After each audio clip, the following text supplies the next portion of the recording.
asalaamaaleykum mbokk yi jaajëfal leen bu baax ci fasante kóllëre gi wuute gi ci tànn gi Sud FM seen rajo 98.5 Dakar kaddu gi bàyyi ko Sacré-Cœur ñu lëkkaloo ci ak suñu diwaan juróomi waxtu moo jot ca Medina Cheikh ca Ndar bisimilah ci xibaar Adama Ndione doore kook mouvement Y'en a marre ñi gis wàllu nag tâtonnement ci anam bi ñu yore wàllu nag Covid 19 bi di feebaru mbas mi tey ji amal nañ ci ndajek taskatu xibaar yi daal nañuy wax itam wàllu dépense yi fa ñu ko daal di dugal ñu leeral ko waaye itam coowal foncier bi ci mim réew rawatina wàllu littoral bi dinañ ci dikk ci ndorteelu xibaar yi lay doon boobu jamono ji jam ci wàllu littoral boobe ñu daal di cay amal ab ndaje kuréel gi nga xam ne nag ñoom ñoo cay daal di nag yëngu ànd ci ak ñoom Barthélémy Dias ñoom Guy Marius Sagna la ñu daal di nag def mooy toogaanu foofee ca barab ba ñoom nag ñaawlu nañu li nga xam ne nag mooy doxalin bi jëm ci daal di nag séddale littoral bi dinañ ci daal di teewlu kenn ci ñoom ci biir xibaar yi lay doon ba tey ci wàllu wax sa xalaat dina ci bokk coow loolee grève bi nga xam ne nag liggéeykatu Grand Moulin bu Ndakaar daal nañ koy rek amal jamono ci diggante liggéeykat yi ak seen i direction daanaka jaarootuñu taal ba mbir mi daal di nag yëgg ci wàllu nag yoon dinañ ci daal di nag jukki ak tolluwaayu barabu liggéeyukaay googu lay doon ak kii di Aïssatou Gueye Ba dinañu jukki itam ci wàllu élection locale yi ñu jëm mars 2021 ba tax société civile di sàkku décalage daal di ci am ñu pousse date bi tuuti ba ndax feebar bi am di mbasu Covid 19 bi mbir moomee nag woy politique yi ci mel ni ñu fare nguur gi jàpp nañu ne retard bu sérieux daal na ci rek am kon li ni mel war na mën a rek nekk waaye yeneen ñi fare ci wàllu kujje gi la ñu gis ñu ci mel ni parti Rewmi ak Pastef mooy daal app ba ñu jëloon nañu daal di sàmmonte calendrier républicain bi dinañ ciy jukki Covid 19 bi ñaari nit daal di nañuy faatu ci mbas moomule ni ki ci àllarba ji ba tax na nag kenn ki am juróom-ñaari fukki at keneen ki juróom-ñetti fukki at ak juróom-benn bilan ñiy faatu mu ngay gën di bari juróom fukk ak ñeenti nit daal di nañ ci rek faatu situation bés bi itam wane ne feebar bi jógu fii ndax mu ngay gën di law téeméer ak ñaar fukk ak ñeent ci cas yu bees nemmeeku nañ ko tey jii dinañ ci dikk ak situation du jour bi ak kii nga xam ne mooy docteur Marie Khemesse Ngom Ndiaye dinañ ci toftal yeneeni xibaar laata ñu ubbi antenne bi ci wax sa xalaat lay doon Pape Lay Dieye moo ne ci sottandikukaay bi faram fànce gi neskis lay doon.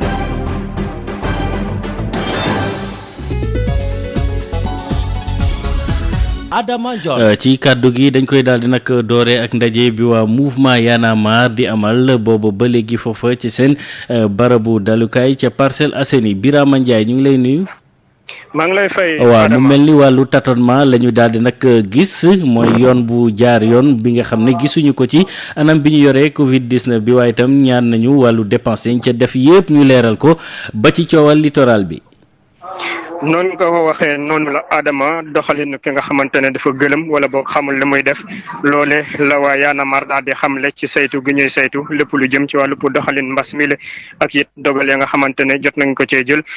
ñoom nag daal di nañ àdduwaat ci leneen mbir bokk na ci dogal yi nga xamante ne nguurub Sénégal moo ngi koy jël ci jamono yi mbas mi la loolee bokk na ci honoraria bi ak it coowal Sénélec ak yeneen ya nga xamante ne lu jëm ci wàllu licence de pêche yooyu yëpp gis nañ ne nag kilifa yi dañ koy def ci gaawantu ci jamono bi nga xamante ne nag askan wi seen gët ak seen xel yëpp a ngi nekk ci li nga xamante ne moom mooy mbas mi la loolu itam ba tax ñu daal di sàkku ñu daal di gindi askan wi ci doxalin gi nga xamante ne def nañ ko ci lu jëm ci wàllu jënd dund gi ñuy séddali loolee itam nee na taxawaay gi nga xamante ne comme force maanaam comité de pilotage bi ni mu ci taxawee dafa mel ni daal dafa ñëw ngir rek daal di daganal njuumte yi ak it doxalin wu sellu li nga xamante ne comité ba lii di gestion bu saytu ci wàllub séddale dund bi ak it wàllub mbas mi na nga koy def ci noonu itam li nga xamante ne moo jëm ci wàllub dogal yi nga xamante ne njiitu réew mi jëloon na ko ci ndortelu lii di mbas mi di woo kuje gi ak ñëpp ña nga xamante ne réew mi soxal na leen nee na loolu dañ ko defoon rek ngir daal di jaarale ko wàllub communication wante nag la nga xamante ne moom moo nekkoon seen ginnaaw fësaluñ ko ba tax rek mu jàpp ne nag dog ngir bàyyi nit ñi ñu dem seeni soxla dikk dem beeg dikk bi ak it ci yeneen diwaan yi nee na loolee nag dafa ñëw jox dëgg ña nga xamante ne gëmuñu woon ne mbas mi am na ba tax rek nee na bu ñu muyut ci jamono yi ñu ñëw daal dinañ gis ne kaay dina yokku lool ba tax ñuy sàkku ci Sénégalais yi képp ku nekk doon sa kilifay bopp masque yi dandante bi ak it di raxas seen loxo fu nekk donte ne sax nguurub Sénégal dafa mel ni daal da leen bàyyeeg la nga xamante ne moom moo jëm ci wàllu mbas mi jàpp ne képp ku nekk nu golo xamee bootee doomam loole nag la waa Y'en a marre daal di gis ci noonu itam mu ne coowal suuf si nga xamante ne moom moo nekk ci littoral bi loole dafa nekk lu fës rek waaye lu ko gën a garaw ci biir dëkkaan yi lu demee ni ki Kaolack lu les Salins du Saloum ak yeneen i diiwaan gis nañ ne nee na lii di gouvernance territoriale bi ak maire yi ak yenn kilifa yi ñoo ngi séddoo suuf si ci ginnaawu sénégalais yi nga xamante ne ñoom ñoo ko soxla ba tax rek nee nañ nag ni que tey ji la ñu gën a fàbbu ngir daal di xeex bi bu ko defee sénégalais yi gën a mën seen bopp mu yëkkati nañ nag ay kaddu jàppale ko ki nga xamante ne moom mooy George Floyd ak it toroxal ak mettital gi nga xamante ne ñu ngi koy def doomu nit ku ñuul fépp fu nekk ci biir àdduna si loolu daal la ñu mën a jàpp ci tënk ci ndaj bi nga xamante ne waa Y'en a marre ñoo ngi koy def nii fii ci seen makaan di siège général bu nekk fii ci Parcelles Assainies mu nekkoon seen naataango Birama Ndiaye pour la rajo Sud FM. Birama Ndiaye kon loolu la ñuy dàbbil ci wàllu nag littoral bi ndax daal di nañ ci rek addu coowal littoral bi nga xam ne tax na tey jii ñu daal di nag amal ab taxaw ngir ñaawlu li aju ci wàllu séddale ga Barthélémy Dias Guy Marius Sagna ak ñi responsable yi ñu daal di nag ànd yu société civile daal di nag amal ab manifester ci corniche bi ñoom nag la ñu daal di nag yëgle mooy diir non wax déet ci séddale bi nga xam ne ñu ngi koy def ci wàllu littoral bi Guy Marius Sagna kàddu yi la ci rotal ñu déglu ko Ismaïla Marcel Coly. dégg nañ coow li nga xam ne moo lëmbee commune Sacré-Cœur Mermoz ak ville de Dakar ci wàllu suuf waaye li ñu mun wax mooy combat bi Barthélémy Dias di wax bu yóbboo ñu xam ne commencé na bu yóbboo ñu jàpp ne bés ni ki tey combat bi commencé na combat bi nag du combat Barthélémy Dias du combat ville de Dakar du combat waa FRAPP du combat Guy Marius Sagna combat askan wi yépp la ndaxte lii xew fii ci corniche bi moo xew fële ca Njagañaaw moo xew fële sa Sindian ak Kiñaabuur moo xew fële ca Gerew moo xew ca Tivaouane Peulh moo xew ca Cap Skirring ci wàllu caxat-caxatee suuf si lii domaine public naturel la domaine public naturel nag yoon dafa am lum ci wax yoon dafa wax c'est inaliénable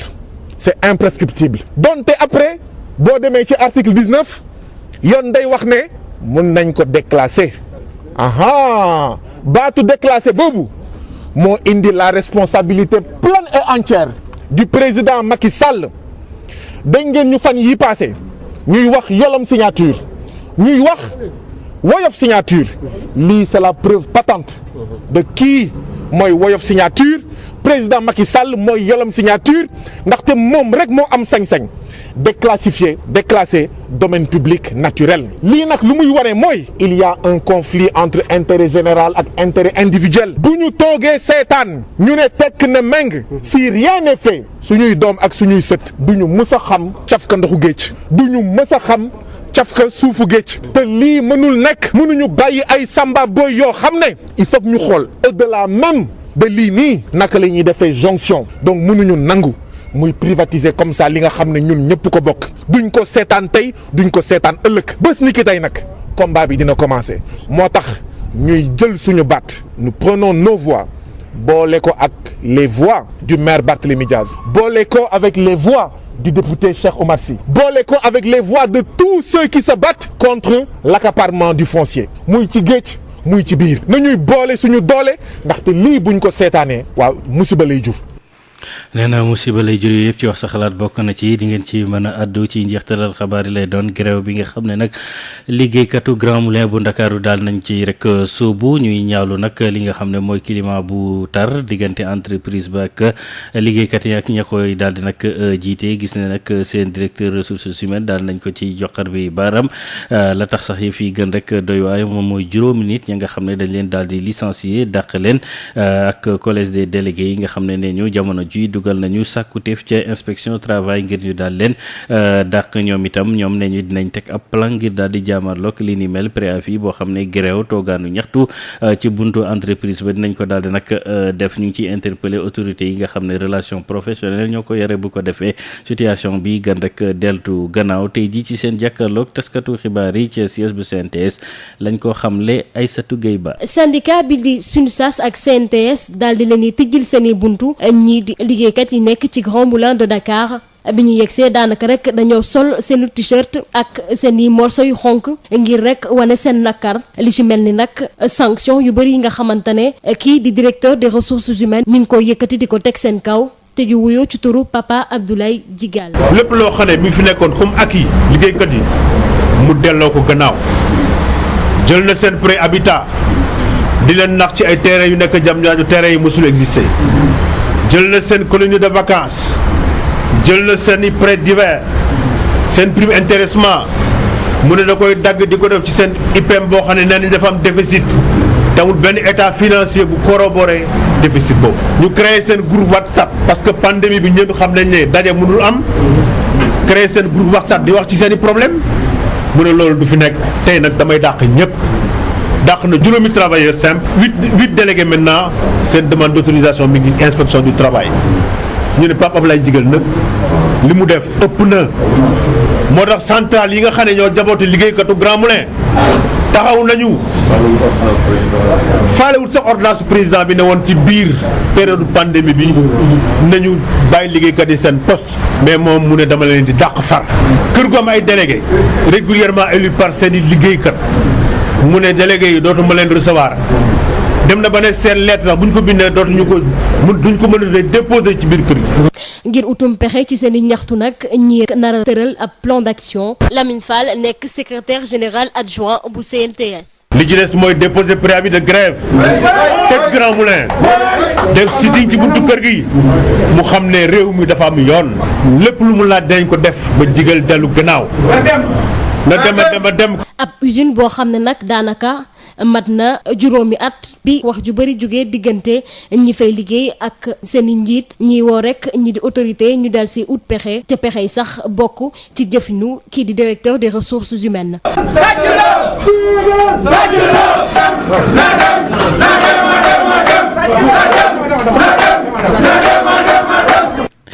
moom directeur ressources humaines di Papa Abdoulaye Djigal boobu ñu ca daal di nag tuumaal jokkoo nañ ak moom ci téléphone waaye la mu daal di yëgle mooy amul daal déclaration wala commentaire bu muy def ci sujet boobule ñu woy ak yéen ci xibaar yi. Sud FM. loi bi jëm nag ci daal di samp lu aju ci wàllu nag parrainage bi verdict bi nga xam ne nag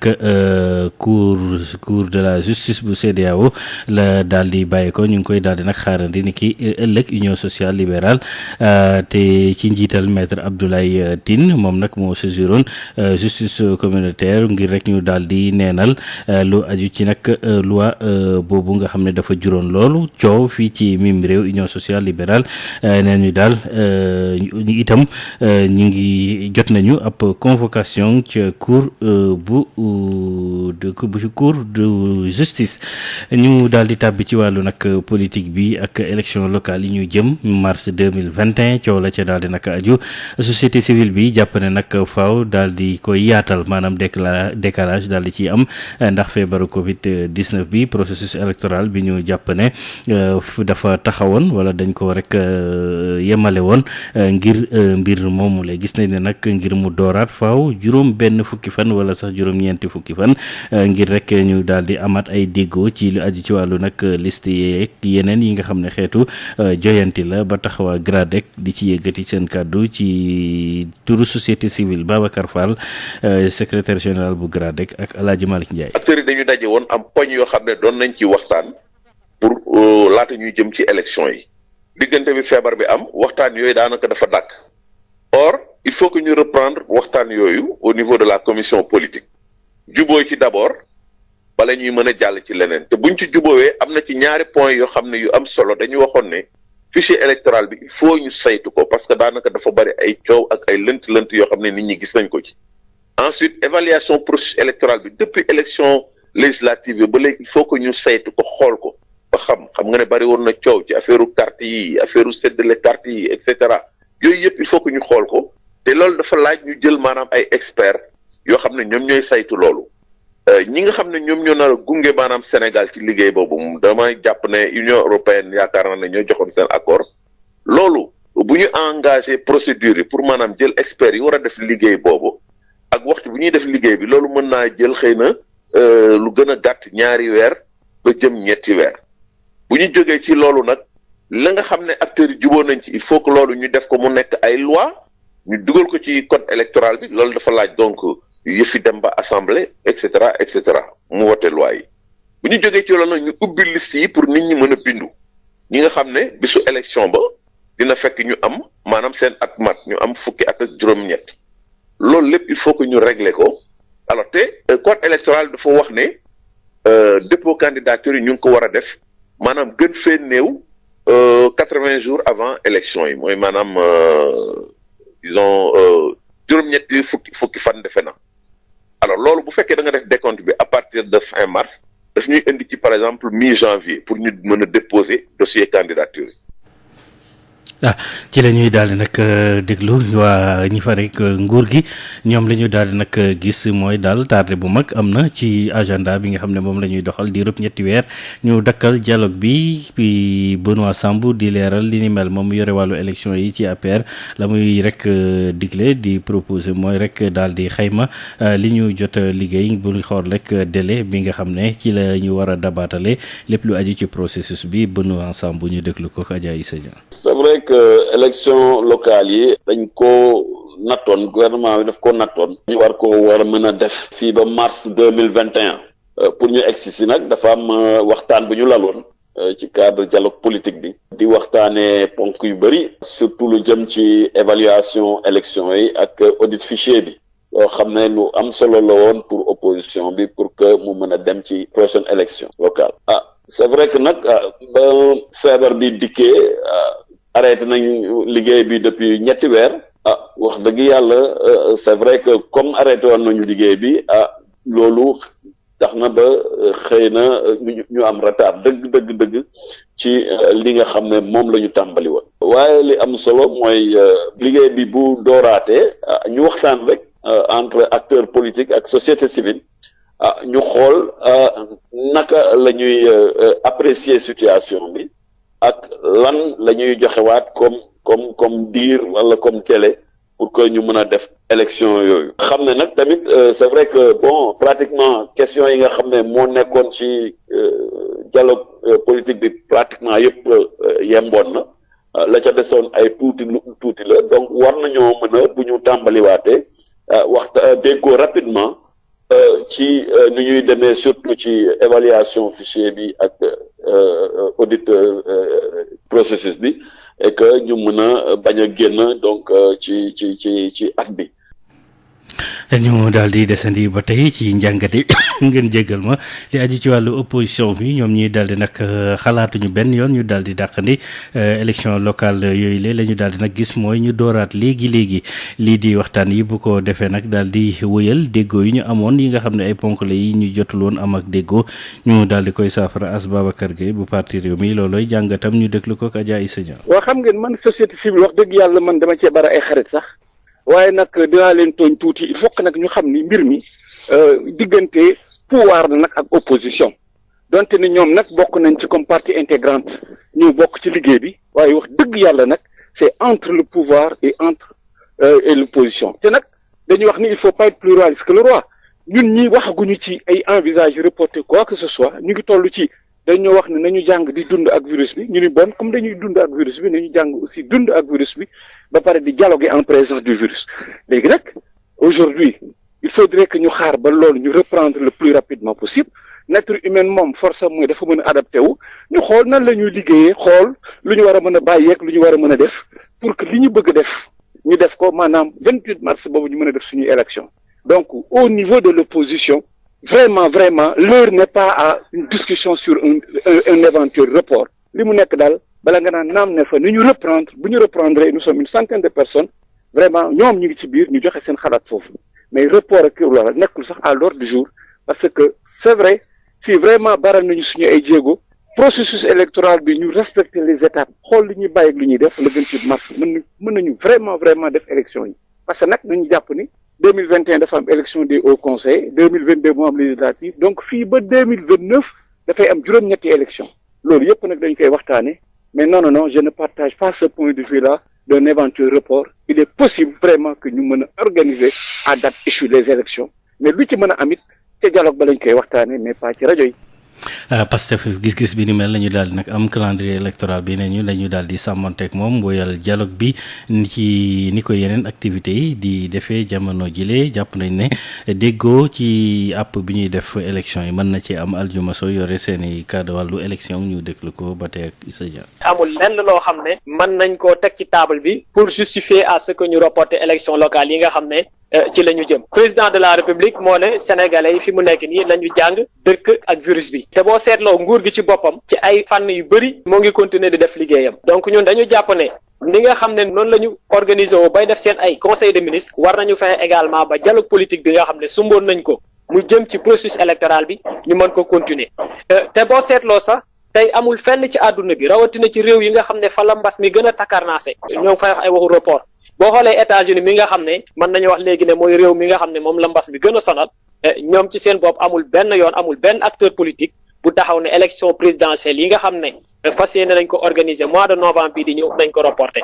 donc ñu jàpp ne tey avant mbas mi di ñëw Sénégal am na ay tomb yoo xam ne d'accordoon nañ ci lu ci mel ne élection maire bi ak président conseil départemental au suffrage universel direct lu ci mel ne évaluation processus électoral bi depuis 2016 ba 2019 lu ci mel ne auditu fichier électoral bi ñun dañu jàpp ne loolu war nañ koo tàmbalee def parce que boo xoolee lañ ci d'accordoon ci wàllu délai loolu ëppul suñu diggante ak fii ak mois de mars bii di ñëw donc ñun daal jàpp nañ ne amul benn argument bu solide boo xam ne tey nguur gi war na koo mën na koo teg ci table bi pour ne nañu reporter élection yi bu loolu weesoo respect du calendrier républicain loolu yaakaar naa du affaire experts yi parce que calendrier républicain dafa bokk ci ponku démocratie te démocratie li ñuy jàpp ki ñu jàpp ne moom moo koy saytul boppam du expert électoral bi du acteur politique bi dong mais mbirum citoyen yi la donc yaakaar naa buñ ci yegsee citoyen ci seen bopp ñoo war a addu pour demander exiger à ce que nguur gi ak ñi nga xam ne ñoo ŋànk woy politique langue politique bi ñu sàlloog calendrier républicain boobu. Stéphane di ab lëkkaloo ci njëriñu askan mbasuk Covid 19 bi ci mim réew tey jii ñaari nit ñu ci daal di nag faatu ñu daal di koy nemmeeku kenn ki amee fukki at ak juróom-ñaar fukki at sax keneen ki nag mu ngi amee juróom-ñetti fukki at ak juróom-benn bilan bi kon gën na yokku dem na ba ci juróom fukk ak ñeenti nit ñi daal di nag faatu ci coronavirus bi fii ci mim réew ci loolu sax situation bés bi daal di tëddee nii mooy rek ñeenti junni ak juróom-benn téeméer ak ñeent fukki nit ñi amee feebar bi bu ñu xayma ñi nga xam ne daal nañ rek seet ci loolu nag ñi bees ñu daal di nag wàññ war na toll ci téeméer ak ñaar fukk ak ñeent ay cas yu bees fukk ak juróom yi ne ñu ay transmission communautaire la boobu ñi di xam fu ñu koy jëlee Ndakaaru Tuuba ak Sigicoor la ñu gis ne ñoo ko daal di nag séddale am na itam fukk ak juróom-ñetti cas yoo xam ne yu garaaw la jamono ji ba ñu ngi koy daal di nag toppatoo ba tax nag directrice bu santé di dellu siwaat ci situation bés bi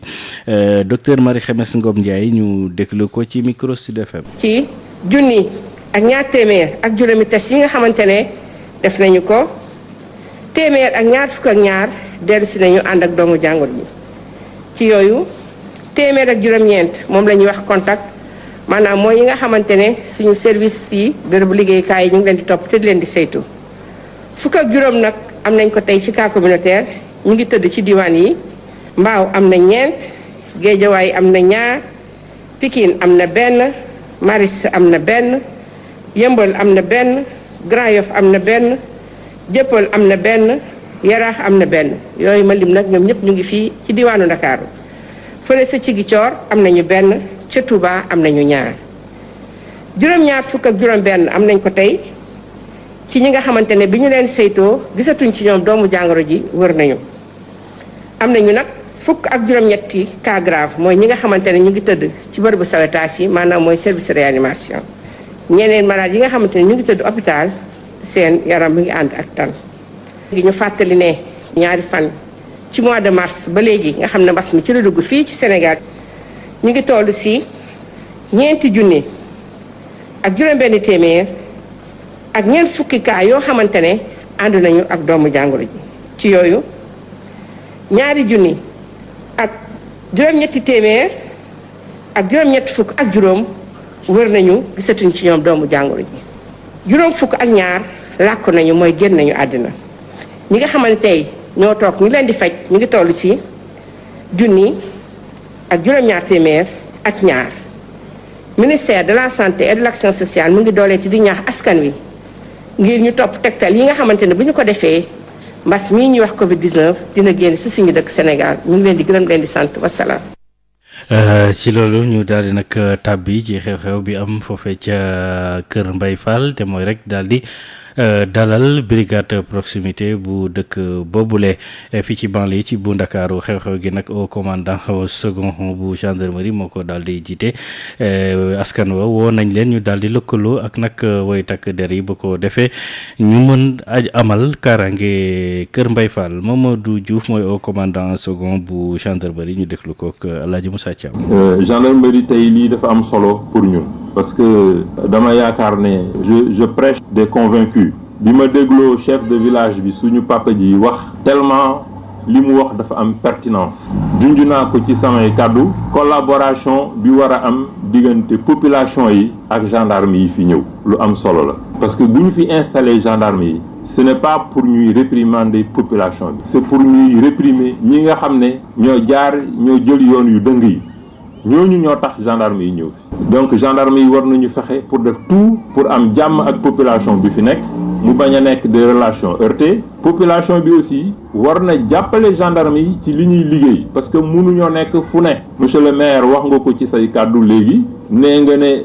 yaakaar nga ne 1000 gendarmes moo fi nekk alors qu'ils sont une dizaine peut-être xamuloo nan la ñuy def loolu c'est encourageant pour ñun ñi nga xam ne ñun ñooy kilifa gendarme yi war nañu ne ñu ngi liggéey waaye liggéey bi ñuy def li koy mottali mooy renseignement yi ñu war a jot ci population bi parce que defkatu ñaawteef yi ci kër yi la ñu dëkk nit ñi ñoo leen fat donc bu ñu leen nëbbul bu ñu renseigner gendarmerie jox ko information yi ñu ko war a jox du ñàkk ne pont bi nga doon wax ne kenn ñemewu fee jaar à partir de 18 heures nit ñi dinañ mën a continuer di fi jaar jusqu'à minuit et même au-delà en tout cas ñun am nañu yaakaar bu baax ci jàppale bi ngeen war a jàppale gendarmerie wax nañu fi léegi ne waroon nañ fi installer commissariat de police il y a eu des péripéties mais li ma bëggoon a wax ci fànn woowu mooy ministre de l'intérieur moom moo yore kaaraange intérieur biir réew mi yépp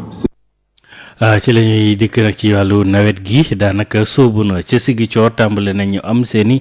taw yu jëkk yi ni ku démb dëkk yu ci mel ni Sindian ca département Bignona 25 yu tegal ci ay millimètres daal na fay wadd benn Michel Kanfoudi. gannaaw wis yu néew yu ñu nemmeekoon barki démb diwaanu Ziguinchor daal dinay jot ay quantité ñu njëkk ci wàllum taw ci atum ner nji précipitation yooyu nag nemmeeku nañ ko ci lu ëpp ci poste météorologique yi nekk fii ci diwaanu Ziguinchor te tamit di wane ni nawet bi tàmbale na fii ci bët saalumu réew mi village bu Sindiam nekk ci département bu Bignona moom mi nga xam ni moo jot 24 millimètres ci ndox moom nag moo ëpp lu mu jot ci quantité yi taw yooyu lee Niaguis nekk ci département bu Ziguinchor ak Bignona commune ñoom ñoo ci topp ak respectivement fukk ak ñett yu toftal juróom-ñaari millimètres ak itam fukk ak ñaar yu toftal ñaari millimètres département bu Oussouye moom nag ay wis rek lañ fa nemmeeku lu ëpp ci poste météorologique yi nekk ci zone boobu le amuñu benn millimètre ci ndoxu taw yooyu lee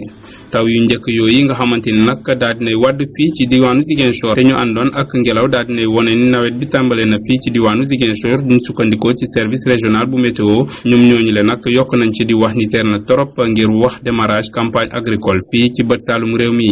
ci doon jokkoo ak yéen fii ci diwaanu Ziguinchor Ben Michel Kanfoudi pour Sud FM. Sud FM ganu bés bi. Babacar Fall bu GRADEC ci turu société civile di wax rek ci wàllu élection locale yi ak décalage ba njaxalaat waxtaanam ak El Hadj Malick Ndiaye. Babacar Fall ñu ngi lay nuyu. maa ngi lay fay El Hadj Malick. yow nag yaay secrétaire général bu GRADEC waaw gis nañ ne dañu waxoon ne kat élection locale dina am gën ngaa yéex ñaar ci mars atum 2021 ndax fi mu toll nii techniquement ak li xew élection yi mën nañ ko amal ci mars atum 2021. maa ngi lay gërëm di la sant loolu tontu ci El Hadj Malick dina xaw a jafe tuuti parce que comme ni nga ko xamee dañu waxoon ne élection yi day am fii ak mars 2021 waaye boo seetee am na loo xam ne sóoraale wuñ ko woon mooy mbas mi nga xam ne ñëw na dal ci kaw réew mi daal di xaw a perturber un peu maanaam activité yëpp te ci activité yooyu maanaam tey boo xoolee calendrier électoral bi ak calendrier discussion yi nga xam ne acteurs politiques yi ñu ngi ko doon def donc ci la bokk acteurs yi dañu daje woon am poñ yoo xam ne doon nañ ci waxtaan pour laata ñuy jëm ci élection yi diggante bi feebar bi am waxtaan yooyu daanaka dafa dàkk or il faut que ñu reprendre waxtaan yooyu au niveau de la commission politique juboo ci d'abord bala ñuy mën a jàll ci leneen te buñ ci juboowee am na ci ñaari point yoo xam ne yu am solo dañu waxoon ne fichier électoral bi il faut ñu saytu ko parce que daanaka dafa bari ay coow ak ay lënt-lënt yoo xam ne nit ñi gis nañ ko ci ensuite évaluation processus électoral bi depuis élection législative bi ba léegi il faut que ñu saytu ko xool ko ba xam nga ne bari woon na coow ci affaire carte yi affaire séddale carte yi et cetera yooyu yëpp il faut que ñu xool ko te loolu dafa laaj ñu jël maanaam ay experts yoo xam ne ñoom ñooy saytu loolu ñi nga xam ne ñoom ñoo nar a gunge maanaam Sénégal ci liggéey boobu damay jàpp ne Union européenne yaakaar naa ne ñoo joxoon seen accord loolu bu ñu engagé procédure yi pour maanaam jël experts yi war a def liggéey boobu ak waxtu bu ñuy def liggéey bi loolu mën naa jël xëy na lu gën a gàtt 2 weer ba jëm 3 weer bu ñu jógee ci loolu nag la nga xam ne acteurs yi juboo nañ ci il faut que loolu ñu def ko mu nekk ay loi ñu dugal ko ci code électoral bi loolu dafa laaj donc yëfi dem ba assemblée et cetera mu wote loi yi bu ñu jógee ci loolu nag ñu ubbi liste yi pour nit ñi mën a bindu ñi nga xam ne bisu élection ba dina fekk ñu am maanaam seen at mat ñu am fukki at ak juróom-ñett loolu lépp il faut que ñu régler ko alors te code électoral dafa wax ne dépôt candidature yi ñu ngi ko war a def maanaam gën fee néew 80 jours avant élection yi mooy maanaam disons juróom-ñetti fukki fan defe na alors loolu bu fekkee da nga def décompte bi à partir de fin mars daf ñuy indi ci par exemple mi-janvier pour ñu mën a déposer dossier candidature yi te avant loolu am na période boo xam ne il faut que nit ñi dem maanaam wuti parrainage bu fekkee ne loolu dindi wuñ ko alors loolu lépp boo ko xoolee daal ci wàllu délai damay jàpp ne rek respecter datu 28 mars boobu daal dina xaw a nekk problème tuuti li gënoon mooy yaakaar naa ne daal ñu gis ne impact boobu ci wàllu délai lu am la ñu mën ko sóoraale bu boobaa xëy na peut-être dina laaj yëfi ñu mën ko puusaat xëy na à partir de mars xëy na 2 weer wala 3 weer après ci gannaaw mooy maanaam ñu war a dem ay mois de juin ak yooyu man daal ci loolu laay jàpp. donc fi mu toll moo tax daal ñu war a mën a ruumandaat lu jëm ci wàllu toxal élection yooyu. waaw loolu daal gëm naa ne vraiment probabilité li tubaab probabilité bu rëy la pour ñu mën ko dax parce que boo seetee ba seet maanaam waxtaan bi nga xam ne sumboon nañ ko ci dialogue politique bi xam nga waxtaan woowu ba léegi tàmbaleegul te mënuñu tëb noonu rek tey tàmbali ko ci condition yañ ko doon defee nga xam ne lu war a mat daanaka presque juróom-ñetti fukki nit ba jëm juróom-ñeent fukki nit ñoo doon mën a daje léegi xam nga ne ci wàllu rassemblement yi am na nuñ koy tëralee pour maanaam moytu feebar bi donc loolu yëpp il faut que ñu waxtaane ko convoqué at commission bi toog waxtaan et loolu boo seetee donc ab diir lay jël donc daal pour le moment am na ci ay facteurs yoo xam ne kenn maîtriser wu ko ak ay délais yoo xam ne nii daanaka il faut que ñu sóoraale ko moo tax may jàpp ne daal du ma wax ne mënul nekk waaye dina jafe lool ñu def ko ci fin mars 2021 comme niñ ko bëggee. donc loolu yëpp bu ñu ko jàppee moo tax daal ñu war a jublu nag mën a agiter fi mu toll nii reprise wàllu dialogue politique bi taxawoon ci wàllu mbas mi. Absolument loolu moom yaakaar naa ne donc yoon la parce que daanaka fu mu ne nii boo xoolee comme ñu ngi dem avec mesure d'assouplissement yi vers une reprise progressive activité yëpp daanaka tàmbaliwaat na boo xoolee administration bi secteur économique ñëpp ñu ngi commencé waat vraiment di dellu ci seen liggéey ndànk-ndànk di def li comme président wax vivre avec le virus. yaakaar naa ne commission politique bi aussi war nañu sóoraale loolu ñu woo nit ñi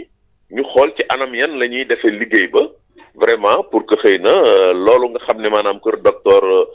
digle nañ ko ñu mën ko respecter mais loolu lépp déjà amagul ba fii may wax ak yow donc commission bi day dajeegul xëy na mën na am fii ak semaine wala fii ak fukki fan wala fii ak fukki fan ak juróom donc jàpp naa ne ci biir mois de juin daal liggéey bi war na mën a tàmbali. bu liggéey bi tàmbalee nag liggéey bi kenn mënu ko def ci benn fan dina am au moins lu bon ab diir bu mu jël loolu lépp nag boo ko seetee ak contraintes yi ma wax yëpp ci wàllu délai ci opération yi nga xam ne moom la ñuy war a def yëpp dinaa jàpp ne daal vraiment dina jafe lool waxuma ne mënul am waaye dina jafe ñu def ko le 28 mars. Babacar Fall ñu ngi sant di la gërëm bu baax a baax. waaw maa ngi lay gërëm El Hadj Malick. di fàtte yow laay secrétaire général bu GRADEC.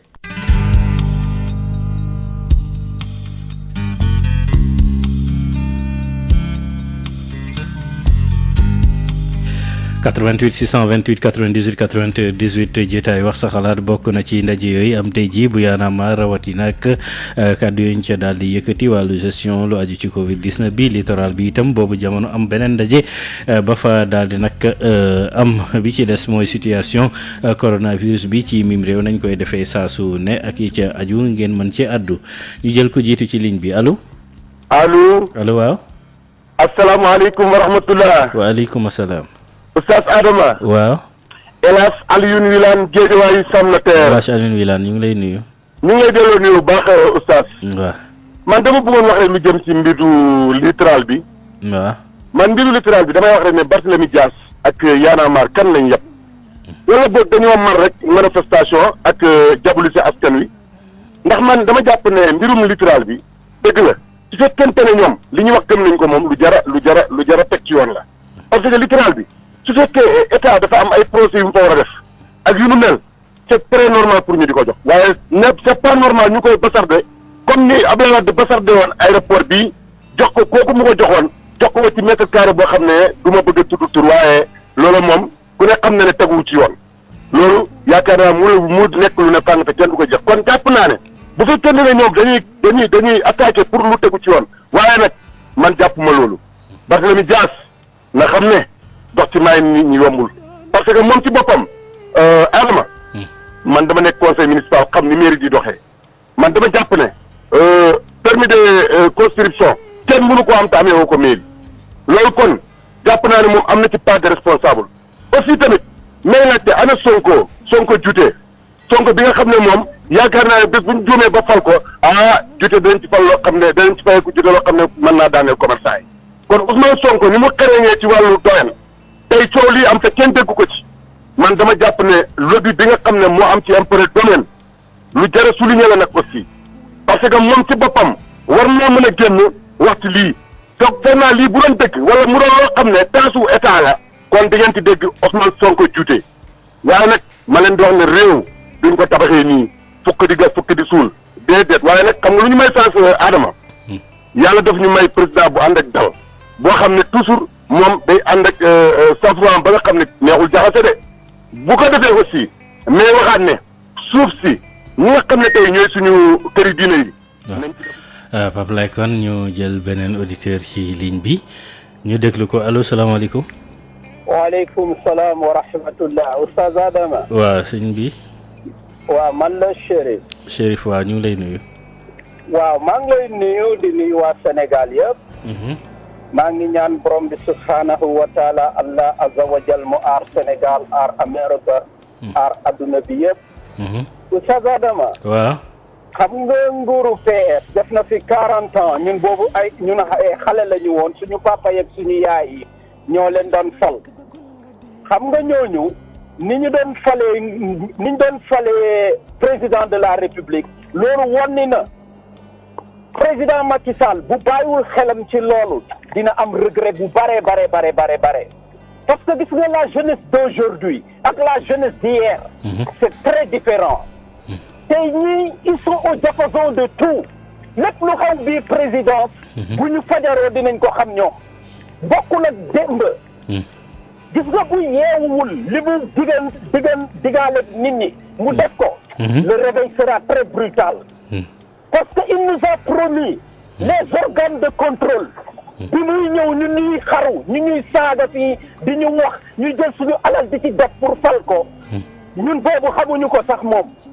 mais programme bi mu doon tëral bi mu doon dig di ñu ko promettre ne lii lay def ci Sénégal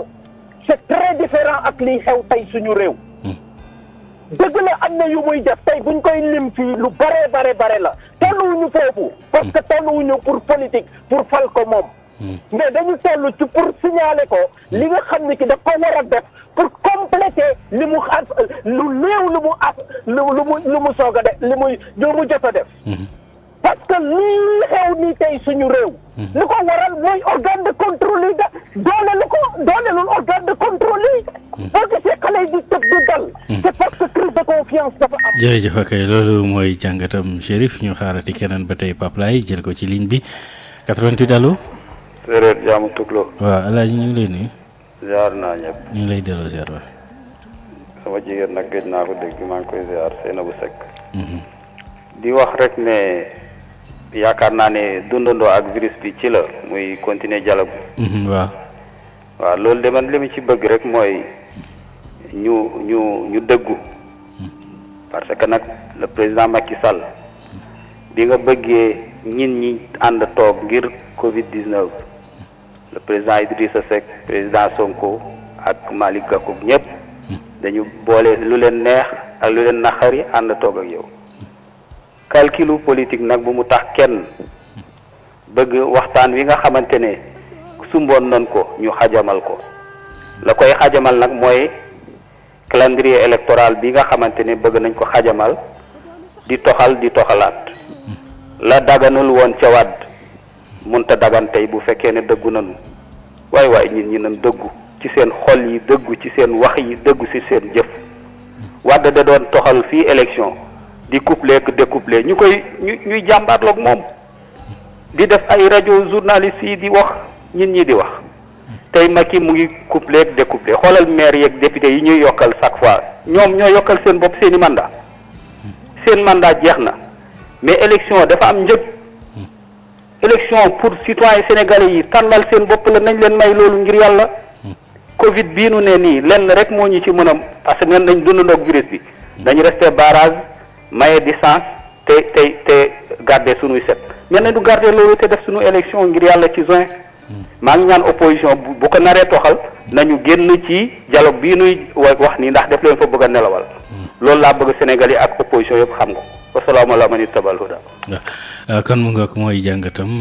xaar keneen ba tey jël ko Pape Lay ci ligne bi allo. salaamaaleykum. waaleykum salaam wa rahmatulah. suñu Adama. waaw.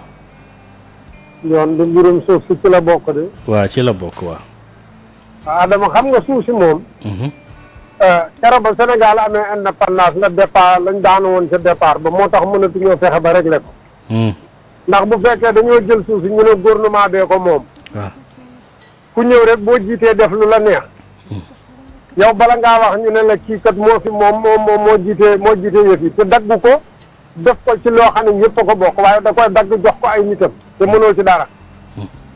xam nga at mii passé ñaari at ñeent ci gannaaw am na luñ fi wote woon. ba dugal ci fonk boo xam ne suuf la. suuf soosu ndax loolu ñu ci dugaloon wax nañ ci ba nëgëni. baykat yi ñoom kañ lañuy moom seeni tool ba nga xam ne dañuy xëy rek war tracteur dem bay moom seeni tool ku ko bëgg a laal ñoom ngay waxal. kañ la loolu di am ci Sénégal da ngay gis ñoo xam ne seeni maam ak seeni maamaat ñoo fa doon bay ba àddina sosoo ba léegi. ba Sénégal sosoogut ba léegi ñoo ko moomoon. ñu xëy rek indi ay nit naan dañu am ay kayit xamoo fu ñu jóge am ci ñoo xam ne seeni maam amuñu woon fuñ toog ba tuur ndox ca dëkk ba ñu fexe ba doon fa mer di dagg di maye ak a jaay. mais Adama affaire bi li koy réglé ñëwagul de. affaire bi li koy réglé. waaw delluwaat cosaan rek te buñ ne cosaan nag mooy xeex. loolu rek ko koy réglé du leneen jërëjëf. ok mu ngoog di jàngatam ñu xaarati keneen jël ko Pape Lay ba tey ci ligne bi keneen allo salaamaaleykum. maaleykum salaam. waaw sëñ bi. sëñ John na leen de. waaw ñu ngi fi. Abdoulaye Aliou Diouf Paris. waaw Aliou ñu ngi leen nuyu waaw. waaw ñu ngi leen di nuyu ñëpp wax. bon di féliciter di encourager. les patriotes. ñoom Barthélémy ñoom Guy Marius Sagna ñooñu ku demoon seen compte banque ma fekk 100 francs waaw Barthélémy Dias bu ko neexoon tey mu am ñëpp am ne moom bëgg Sénégal rek moo ko jàpp mu di sàmm sunu suuf yi kooku soxlawul xaalis ànd ak nag Guy Marius Sagna ki nga xam ne mooy xeexal commerçant yi Guy Marius Sagna moo xeex ba yenn loi yi nekk ci Auchan daa di changé te loolu yëpp moo ko xeex te kooku mi ngi farak Pastef Ousmane Sonko kon kooku commerçant yi bu ñu dogul xam nañ ne ba bu ñooñu yéegi commerçant yëpp dina delluwaat ci yoon ñu sàmm commerçant yi affaire yëpp ñu jële leen ci petite et moyenne entreprise yëpp mën a jógaat parce que ki fi nekk nii muy Macky Sall tubaab yi la fi nekkal gars yi xaw ma ba léegi lu tax mënuñu comprendre loolu ba léegi tubaab yi la fi nekkal ak France tant que ñu ngi fi ñun foo gisee ñun ñu nekk fii Europe xaw meree Macky Sall daf ñoo décevoir parce que ñun ñëpp ba mu gagné dañoo kontaan de mais dinañ mën a ñibbi mais fu mu nekk nii lan nga mën a investir dara multinationaux yi ñoo aakimoo lépp ñoom mënuñu investir dara parce que ñi ñoo ëpp doole loo ko yóbbu mu daanu Auchan yi Carrefour yi ak yeneen ñu ngi ñëw yëpp a ngi ñëw boo leen moytuwul Macky Sall d'accord di gis-gisam ñu xaarati keneen kon Pape Laye ba tey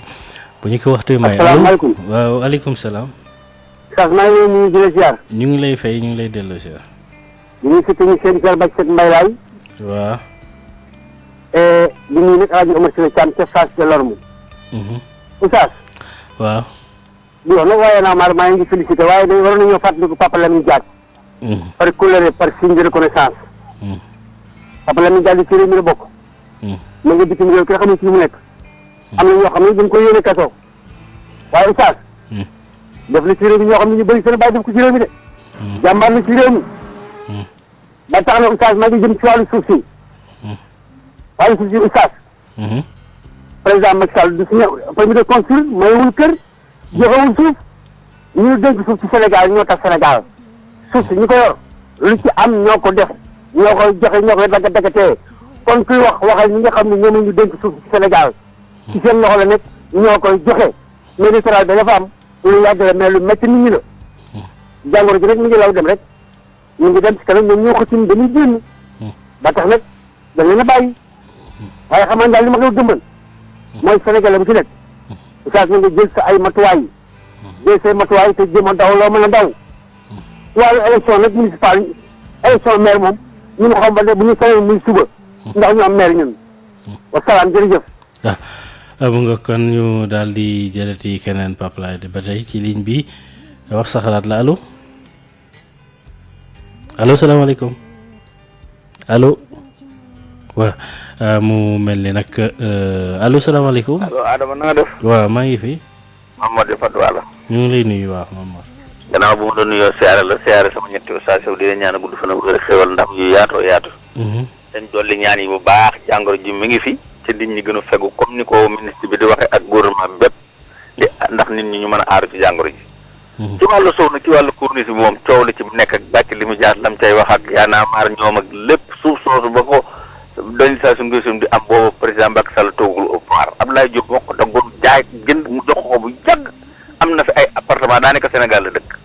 ñooñu dañoo bëgg Sénégal pour fi seen i kër am fi seen i terrain moom ñi dëkk Mauritanie ak Mali ak sous-région bi ñëpp dañoo bëgg Sénégal ñëw fi am fi kër am fi ay terrain kon kooku donc loolu bu demee ba nëga ni ñu ciy coow naan suuf sa feeg la ko président Macky Sall amul benn doomu aadama bu mën a taxaw ci course bi ne jaay jox nañ ma fi benn fepp suuf ñii jaay la ko ñii may la ko amul ba mu fi toog léegi suuf si nga fiy dégg yëpp jiitu na ko fi lu yàgg malgré état continuité la du fekk nit lijjanti terrain ba am ko ñu ñëw di ko nangu naan ko fi kenn war fee tabax nangam ki nangam daa nooy daa du doxee noonu ñun dañoo bëgg wax di wax rek ak loo bëgg a ñaawal nga ñaawal ko ñiy toog ñëpp di ngañ-ngañ yi ñuy wax amul benn importance amul sens dañuy gëlëmal nit ñi di leen réeral rek waaye yi yu fi yàgg la am la te it bañ koy joxe ci ay normes nañ ko joxe woon ñu leer nañ ñi ak mbooy la woon dara nekku fa ñoom soxla nañ ko ñëw nañ jox nañ leen ko kon léegi luñ ci war di wax naan suuf saa coow suuf yeneen suuf yi nga xam ne maire yi ñoo ko jaay di ko joxe te amuñ ci droit kuy jënd sa suuf yor sa ay millions da ngaa war a xool lu leer nga dugal ko ci dem sa notaire suuf ci notaire lañ koy jëndantee fa lañ koy fayantee mu vérifié la ba mu leer ne la fayal nga fay mais doo dem rek di def gisu maire yi ci ruq rek mooy la lii dafa koy jaay nangam na ko jaay nga yëkk sa xaalis jox xaalis deesu ko for ci mbedd boo ko joxee da nga koy joxe ci lu leer nañ parce que bu moom ndox moo tuurayam bu xasee tuur moom bala nga ko dajee laat da nga am problème bu rëy rëy bu wax ba xaalis woon la gannaaw xamal ne da nga sonn lool dëj boo dem dëjub xaalis te bu ëpp ngooñ nga xaalisam dem kon bala ngaa joxe sa alal da nga xool li ngay jënd notaire yaa ngi fi looloy seen liggéey mais mu nga ko loolu mooy gis-gisam kon yooyu ponk yi wàllu suuf si ci la bokk ñu jël kenn ci ligne bi allo. asalaamaaleykum. waaleykum salaam waaw. Adama na ngeen def. waaw ñu ngi fi. waaye ñu ngi lay nuyu di nuyu sa techniciens yi. waaw ñu ngi lay fay ñun ñëpp. waaw man la Thiam maa ngi woote fii Italie. waaw Thiam ñu ngi lay fay. voilà man li ma doon wax rek mooy que mesures yi bay président mujj jël nii mooy nit ñi bon ñu def très attention parce que boo seetee fi ñu toll nii. Korité gi déjà résultats yooyu ñu ngi commencé génn. te mesures yi ko président bi mujj jël nii fii ak ay le 25 fin de mois bi tamit ci la ñuy am ay résultats yi donc nañ def très attention surtout transporteurs yi. leneen li aussi li ñuy génnee tey ci feebar bi ñaar yi dong la du leneen mooy discipline ak social. leneen li ci des comme li ñuy wax fii jafe-jafe yi fépp la aadam. tey ji bu ma la waxee fii ci Italie biñ ñu toog la ci kër yi maanaam chômage technique bi mooy case intégration. plus de 400,000 personnes ba fi ñu toll ni dërëm jotaguñ ko fii ci Italie. ministre bi dugg na plusieurs fois di jéggalu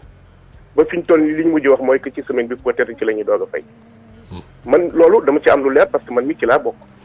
mais heureusement bi ñu commencé waate liggéey depuis mois de le 4 mai. pour wax ne juste rek. virus bi amul benn réew bu mu dugg boo foo xamante ne président yi nërmelu wuñu ci kanamam. jafe-jafe yi fépp la. dëgg la nag ñi am na lu ñu ci lu ñu nekkoon lu jiitu virus bi ñun li ñuy sonal mooy waxu naa ci commencement bi ci lan lañ nekkoon ñun ñooy ñan avant virus bi di ñëw. mais pour di wax ne nag tey adduna bi kenn mënut a dem bàyyi kenn. au champ fii boo gisee réew yi fi ñu toll Europe ñu ngi naan fii ak la 15 ji fii ak fin de mois dañuy ubbi frontières yi kenn mënut a dem bàyyi sa morom.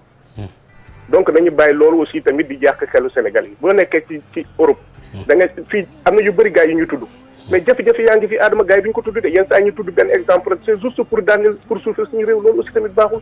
boo demee bay wax li nga xamante ne ñii ci la ñu baaxle. jafe-jafe yi ñu am tamit da nga koy wax wala nga boole ñaar yëpp noppi. donc yàlla nañu yàlla jàppale aaral ñu suñu réew ñu góorgóorlu ñu dimbalante jërëjëf. mu nga ko loolu mooy gis-gisam sëñ bi Pape Laye bu fekkee am na keneen ñu jël ko allo sëñ bi. waaw asalaamaaleykum yaa ngi saa ngel mi. waaw waaleykum salaam waaw.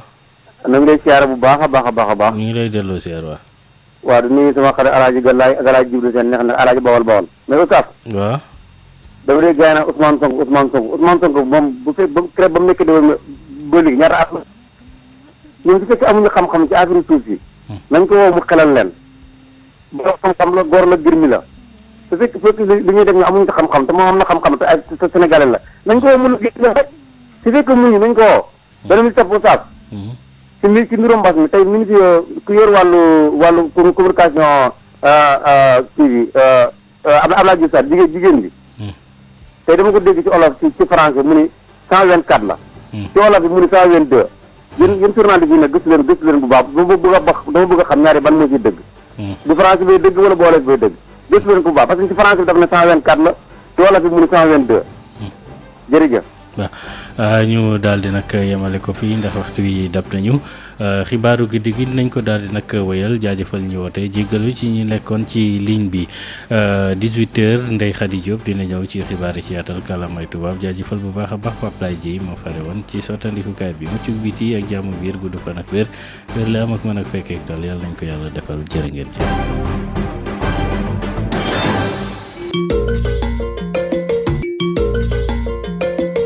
Sud FM, toujours copié, jamais égalé. 98.5, Dakar.